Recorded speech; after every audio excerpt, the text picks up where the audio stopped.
வணக்கம் சினிபாட் தமிழ் நேயர்களே, சிகரம் தொட்ட தமிழ் சினிமா நிகழ்ச்சியோட 10வது எபிசோடுக்கு உங்களை அன்புடன் வரவேற்கிறேன். இன்றைக்கி நம்ம பார்க்க போகிறது தமிழ் சினிமாவில் 22 ஆகஸ்ட் 1958ஆம் ஆண்டு நம்ம மக்கள் தலைவர் எம்ஜிஆர் நடித்து வெளிவந்த ஒரு பிக் பட்ஜெட் படமான நாடோடி மன்னன் படத்தை பற்றி தான்.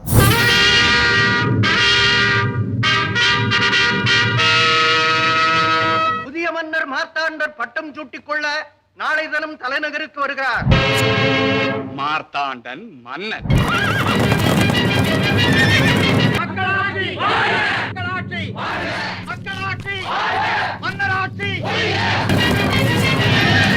இந்த எல்லையை தாண்டி ஒரு காக்காய் குருவி கூட போக கூடாது. நாங்கள் காக்காயும் அல்ல குருவியும் அல்ல, மனிதர். மன்னனுக்கு வேண்டியது மகுடம் தாங்கும் தலை, செங்கோல் தாங்கும் கை. இவை எனக்கும் தான் இருக்கிறது. இந்த பிங்களன் உயிரோடு இருக்கும் வரையில் மார்த்தாண்டன் மன்னனாகவே முடியாது. உன்னையே சிறையில் அடைச்சிருக்காங்க. மன்னராட்சி கூடாதுன்னு பிரச்சாரம் செய்தேன். அதுக்கு தான் மார்த்தாண்டன் மக்களுக்கு காவலனாக வரப்போகிறார்.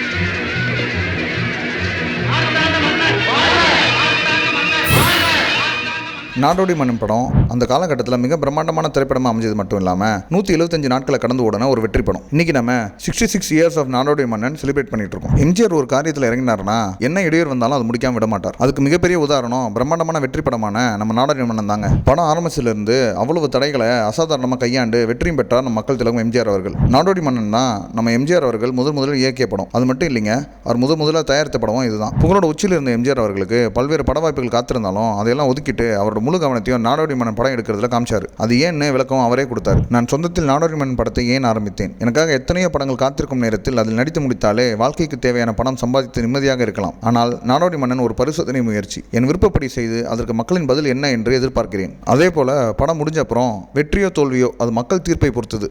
படம் ஓடினால் நான் மன்னன், ஓடாவிட்டால் நாடோடின்னு சர்வசாதாரணமாக சொன்னார் எம்ஜிஆர். ஆனால் பின்னால் இந்த படம் தமிழ் சினிமா வரலாற்றில் ஒரு முக்கியமான படமாக மாறியது மட்டும் இல்லாமல் எம்ஜிஆர் அவர்களுக்கு நடிப்பிலும் அரசியலும் ஒரு புதிய திருப்பத்தை இந்த படம் கொடுத்துச்சு. இந்த படத்தோட வெற்றி அவருக்கு புரட்சி தலைவர்னு புனைப்பெயரையும் கொடுத்துச்சு. ஒரு படப்பிடிப்பில் கலந்துக்கிறதுக்கு கொல்கத்தா சென்ற எம்ஜிஆர் அங்கே இஃப் ஐ வேர் கிங்குங்கிற படத்தை பார்த்தார். இந்த படமே எம்ஜிஆர் அவர்கள் நாடோடி மன்னன் படம் எடுக்கிறதுக்கு காரணமாக அமைஞ்சது. இந்த படத்தோட ப்ரீ ப்ரொடக்ஷன் மற்றும் நடிகர்கள் தேர்வுக்கு மட்டுமே கிட்டத்தட்ட 1 வருடம் ஆயிருக்கு. கே ராம்நாத் அவர்கள் தான் ஆரம்பத்தில் இந்த படத்தை இயக்க நியமிக்கப்பட்டார். ஆனால் தயாரிப்பு தொடங்குவதற்கு முன்னாடியே அவர் காலமானதுனால எம்ஜிஆர் தானே இந்த படத்தை இயக்க முடிவு செஞ்சார். அன்னைக்கு தேதியில் இந்த படத்தோட பட்ஜெட் 18 லட்சமாங்க. இது சாதாரணமாக ஒரு படம் எடுக்கிற பட்ஜெட்டை விட 2.5 மடங்கு அதிகமாக. இந்த படத்தில் சில பகுதிகள் பிளாக் அண்ட் ஒயிட் காம்போவிலும் சில பகுதிகள் கலரிலும் எடுத்திருப்பாங்க. இந்த படத்துக்காக பணத்தை பணனும் பார்க்காம எம்ஜிஆர் செலவு செஞ்சாராம். சில நேரத்தில் அவரோட அண்ணன் சக்கரபாணியை கவலைப்படுற அளவுக்கு கடன் வாங்கி செலவு செஞ்சாராம் எம்ஜிஆர். காட்சிகளின் பிரம்மாண்டத்துக்கு மட்டும் இல்லைங்க, படத்தில் வேலை செஞ்ச நடிகர்களுக்கும் தொழிலாளர்களுக்கும் தாராளமாக சம்பளமும் வழங்கினாராம் எம்ஜிஆர். அது போலவே படப்பிடிப்பு குழுவினர் விரும்புறதை சாப்பிட்றதுக்காகவே ஷூட்டிங் அப்போ மினி ஹோட்டலையே எம்ஜிஆர் ஏற்பாடு செஞ்சுட்டாராம். அந்த காலத்தில் பணக்காரங்க மட்டுமே குடிக்கிற ஓவல்டிங்கிற ட்ரிங்கை பெரிய அண்டாவில் வச்சு வேலை செஞ்சவங்களுக்கெல்லாம் கொடுத்தாராம். முதலா பல தொழிலாளர்கள் ஓவல்டின் குடிச்சதே அப்போதானா. நல்லதே நினைப்பவனுக்கு நல்லதே நடக்குங்கிறத போலவே மக்கள் எம்ஜிஆரை மன்னனாக்குனாங்க. ரிலீஸ் ஆன அப்புறம் 1.1 கோடி ரூபாய் வசூல் வேட்டை செஞ்சுதான் நாடோடி மன்னன். அன்று 1 கோடி ரூபாய் வசூலை குவித்த 2வது தமிழ் படம் இதுதாங்க. 1 கோடி வசூலை தொட்ட முதல் தமிழ் படமும் எம்ஜிஆர் அவர்கள் நடித்த முதல் வீரன் தான். டிஎம்கே கட்சிக்காரங்க நாடோடி மன்னன் படத்தோட வெற்றியை 1958ஆம் ஆண்டு அக்டோபர் 16ஆம் தேதி கொண்டாடினாங்க. 2 லட்சம் பேர் கலந்து கொண்ட இந்த விழாவில் எம்ஜிஆர் அவர்களுக்கு 4 குதிரையில பூட்டிய ரதத்தில் ஊர்வலமாக கொண்டு போனாங்களாம். கட்சி தலைவரும் முன்னாள் முதலமைச்சருமான CN அண்ணாதுரை அப்புறம் உறுப்பினர் VR நெடுஞ்செழியன் அவர்கள் 50 கிலோ எடை உள்ள தங்க வாழை எம்ஜிஆருக்கு கொடுத்தாங்க. ஆனால் இந்த வாழை கொல்லூர் முகாம்பிகை கோயிலுக்கு நன்கொடையாக கொடுத்துட்டாராம் எம்ஜிஆர் அவர்கள். அதே போல இந்த படத்தோட 100வது நாள் வெற்றி விழா 1958ஆம் ஆண்டு நவம்பர் 30ஆம் தேதி மதுரை அழகப்பா கல்லூரியில் நடந்துச்சு. அதே நாளில் சென்னையில் உள்ள SIAA மைதானத்தில் வேற ஒரு கொண்டாட்டங்கள் நடைபெற்றுச்சு. அங்கே பேரறிஞர் அண்ணாதுரை எம்ஜிஆரை அவரது இதயக்கணின்னு பாராட்டினார். இந்த கூட்டத்தில் தான் மரத்தில் பழுத்த கனி தங்கள் மடியில் விழாதா என்று பலரும் எதிர்பார்த்திருக்க நல்ல வேளையாக அந்த கனி என் மடியில் விழுந்தது. அதை எடுத்து என் இதயத்தில் வைத்து கொண்டேன்.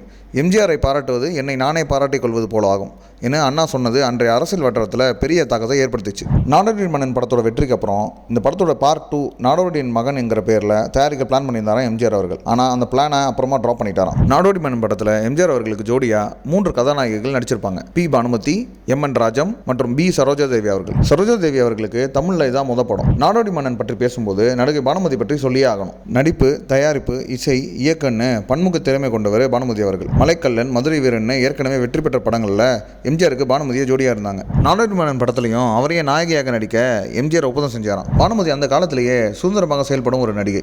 எம்ஜிஆரும் அப்படியே. அவரோட விருப்பப்படி சீன்ஸ் வர வரைக்கும் எம்ஜிஆர் விட மாட்டாராம். அதனால தான் இன்னைக்கு வரைக்கும் அவர் படங்களை ரசிக்க முடியுது. எம்ஜிஆர் மீண்டும் மீண்டும் சீன்ஸை ரீடேக் எடுக்கிறது பானுமதிக்கு பிடிக்கலையாம்.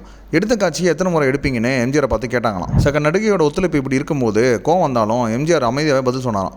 படத்தோட தயாரிப்பாளர் மட்டும் இல்லை, டேரக்டரும் நான் தான். என் டேரக்ஷனில் நடிக்க விருப்பம் தான் நடிங்க, இல்லைனா விட்டுடுங்கன்னு சொல்லிட்டாராம். இதுக்கப்புறம் படத்தில் இருந்து விலக்கிட்டாங்களாம் பானுமதி. அதுக்கப்புறம் தான் அவங்க இறக்குற மாதிரி சீன்ஸை மாற்றிட்டு நடிகை சரோஜாதேவியை கதாநாயகியை அறிமுகப்படுத்தினார் எம்ஜிஆர். என்னதான் கருத்து வேறுபாடு இருந்தாலும் ஒருவரோட திறமைக்கு எம்ஜிஆர் எப்பவுமே மதிப்பளிப்பார். படத்தில் இருந்து பாதியில் விலகினாலும் சென்னையில் நடந்த வெற்றி விழாவுக்கு பானுமதியும் பெருந்தன்மையோட கூப்பிட்டு அவருக்கும் விருது வழங்கினாராம் எம்ஜிஆர். அதுக்கப்புறமும் எம்ஜிஆர் பானுமதி நடிப்பில் ராஜா தேசிங்கு, கலையரசி, காஞ்சி தலைவன் படங்கள் வந்துச்சு. நாடோடி மன்னன் படத்தோட கிளைமேக்ஸ் அன்னைக்கு மக்கள் கிட்ட பெரிய வரவேற்பு பெற்று இருந்துச்சு. அன்னைக்கு இந்த படத்தோட பெரிய ஹைலைட் என்னன்னா, எம்ஜிஆர் அவர்கள் டபுள் ஆக்ஷன் ரோல்ல இந்த படத்தில் நடிச்சிருப்பார். மக்கள் தங்களுடைய வீரநாயகனை டபுள் ஆக்ஷன் ரோல்ல பார்க்கறதுக்காகவே கூட்டம் கூட்டமா தியேட்டர்களுக்கு பல முறை சென்று பார்த்தாங்களாம். உலகம் முழுவதும் 23 தியேட்டர்ஸ்ல இந்த படம் 100 நாட்களை கடந்து ஓடிச்சு. அது மட்டும் இல்லாம 175 நாட்களை கடந்து தியேட்டர்ஸ்ல ஓடி வெள்ளி விழா படமாக மாறிச்சு. இந்த படம் தெலுங்குல அனாக நாக ஒக்க ராஜுன்ற பெயர்லையும், இந்தியில ஹம்மேன் பி ஜீனே தோன்ற பெயர்லையும் மொழிமாற்றம் செய்யப்பட்டுச்சு. இந்த படத்துல 10க்கும் மேற்பட்ட பாடல்கள் இடம்பெற்றிருக்கு. அதுல தூங்காதே தம்பி தூங்காதேங்கிற பாடல் மக்கள் மனதில் இன்றைக்கு வரைக்கும் நீங்காத இடம் பிடிச்சிருக்கு.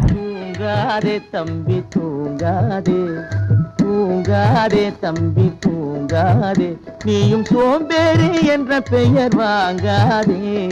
நாடோடி மன்னன் திரைப்படம் தமிழகத்தில் 2006 மற்றும் 2011 வருடங்களில் 2 முறை ரீரிலீஸ் செய்யப்பட்டு மக்களிடம் நல்ல வரவேற்பையும் பெற்றது. இந்த படத்தில் மற்ற முக்கியமான இடத்துல PS Veerappa, MN Nambiar, MG Chakrapani, TK Balachandran, Chandrababu, KR Ram Singh, G Shakuntala மற்றும் TP முத்துலட்சுமி போன்றவர்கள் நடிச்சிருந்தாங்க. நாடோடி மன்னன் படத்துக்கு cinematography GK Ramu, editor K Perumal, CP Jambulingam, music SM Subbaiah Naidu, NS Balakrishnan, screen play C Kuppusamy, K Srinivasan மற்றும் P Neelakandan, story RM Veerappan, V Lakshmanan, SKT Sami. இந்த படத்தை தயாரிச்சது MGR பிக்சர்ஸ். நீங்கள் இன்னும் நாடோடி மன்னன் படம் பார்க்கலனா கண்டிப்பாக பாருங்கள். மீண்டும் ஒரு நல்ல திரைப்படத்தோடு சிகரம் தொட்டு தமிழ் சினிமா நிகழ்ச்சியில் சந்திக்கலாம். இந்த தொகுப்பு உங்களுக்கு பிடிச்சிருந்தா சினிபாட் தமிழ் சேனலை சப்ஸ்கிரைப் பண்ணுங்கள், லைக் பண்ணுங்கள், பெல் பட்டனை கிளிக் பண்ணுங்கள். நன்றி, வணக்கம்.